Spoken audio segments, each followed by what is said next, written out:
யூடியூப்ல தாங்க பார்த்தேன். யூடியூப்ல தான். சரிங்க. இப்போ எவ்வளவு பேனல் சீட் எத்தனை கிலோ வாங்கிருக்கீங்க? 34 கிலோ வாங்கிருக்கீங்க. சரிங்க. எதுக்காக வாங்கிருக்கீங்க? இது மாட்டுக்கு செட்டு போடலாம்னு சொல்லிட்டு. ஆல்ரெடி செட் இருக்கா இல்ல? ஆல்ரெடி செட் இருக்கு, ஒன்னு போட்டிருக்கோம். அது வந்து கொஞ்சம் காஸ்ட்லி ஜாஸ்தியா இருந்தது மற்ற சீட்டு போடும்போது. அப்புறம் இது பார்க்கும்போது கொஞ்சம் ரேட் கம்மியா போட்டிருந்தாங்க. சரி வந்து விசிட் பண்ணலாம் அப்படின்னு சொல்லிட்டு வந்தேன். பிடிச்சிருந்துச்சு வாங்கிட்டேன். சரி.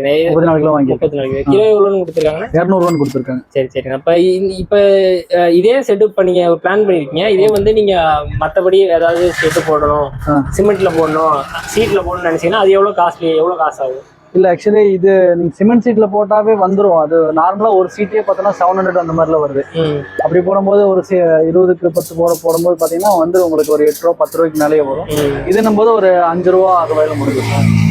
அது இல்லாம உங்களுக்கு அதுல ஸ்டீல் அந்த மாதிரியே. ஆமா, அதுல நிறைய திங்ஸ் எல்லாம் நிறைய இருக்கு. அது போட்டு பண்ணும்போது வந்துடும், ஒரு பெரிய பட்ஜெட்டே வந்துடும். 20-30 வந்துடும். இது சிம்பிளா நம்ம போகணும்னு நினைச்சோம்னா இதை எடுத்துக்கலாம், தாராளமா எடுத்துக்கலாம். சீட் நல்லாவே குவாலிட்டியா இருக்கு. 10 வருஷம் வாரண்டி கொடுத்துருக்காங்க. ஓகே தான். உங்க ஜெய்தமிழ தொடர்பு கொள்றீங்க. காலையில 9 மணி வந்து ஈவினிங் பாத்தீங்கன்னா 5 மணிக்குள்ள தொடர்பு கொள்ளுங்க. நேரில் வரீங்கன்னா 9 to 5 வாங்க. அப்படி நீங்க 9 to 5க்கு மேல கால் பண்ணீங்க அப்படின்னா நாங்க மறுநாள் காலையில 9 to 5 கால் பண்ணி பேசிடுவோம். சேனலை சப்ஸ்கிரைப் பண்ணுங்க, லைக் பண்ணுங்க, ஷேர் பண்ணுங்க. ஆதரவு அளித்த அனைவருக்கும் நன்றி.